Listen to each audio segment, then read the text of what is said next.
Hi, crafty friends.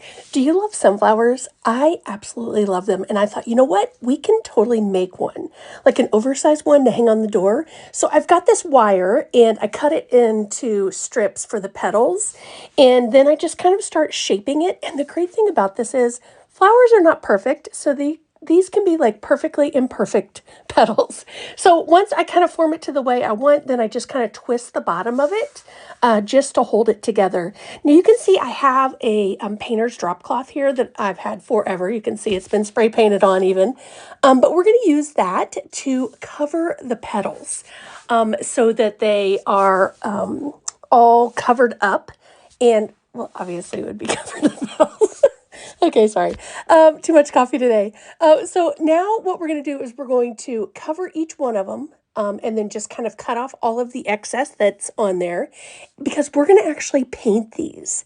And I love, love, love to paint fabric, but especially this drop cloth because it gives like this really cool texture look, which I think is super cool. So you can see I'm using one of the Dollar Tree wreaths. I'm just using that kind of for the size.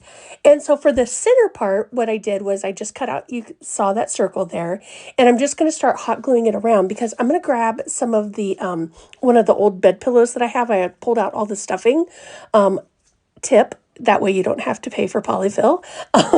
And then we will stuff that so that the center is kind of poofy once we start putting the whole flower together. So again, we'll get this all stuffed in there however much you want, and then I'll just continue in hot gluing all of the rest of that down.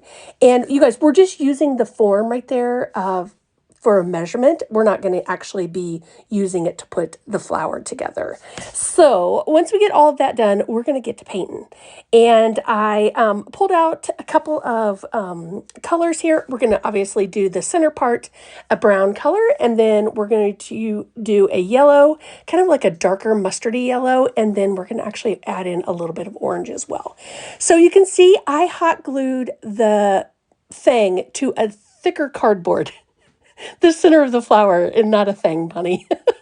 But I went ahead and hot glued it to another one just to give it a little bit more stability because it was kind of curling up a little bit because that first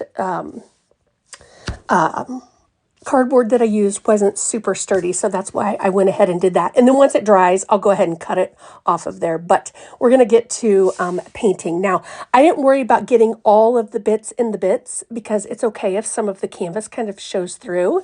You saw me do the yellow, I let that dry, and then I just kind of went through with the orange and just add in some highlights here and there. I'm going to also, once this is all dry, grab out some sanding, my sanding block, and we're going to sand that center part just to kind of grunge it up a little bit more. And then on the petals, I'm going to actually use one of my ink pads. And look how cool this turned out. I'm dying. I absolutely love this. So thank you guys so much for watching. And don't forget to follow the page for more crafts. Thanks, friends.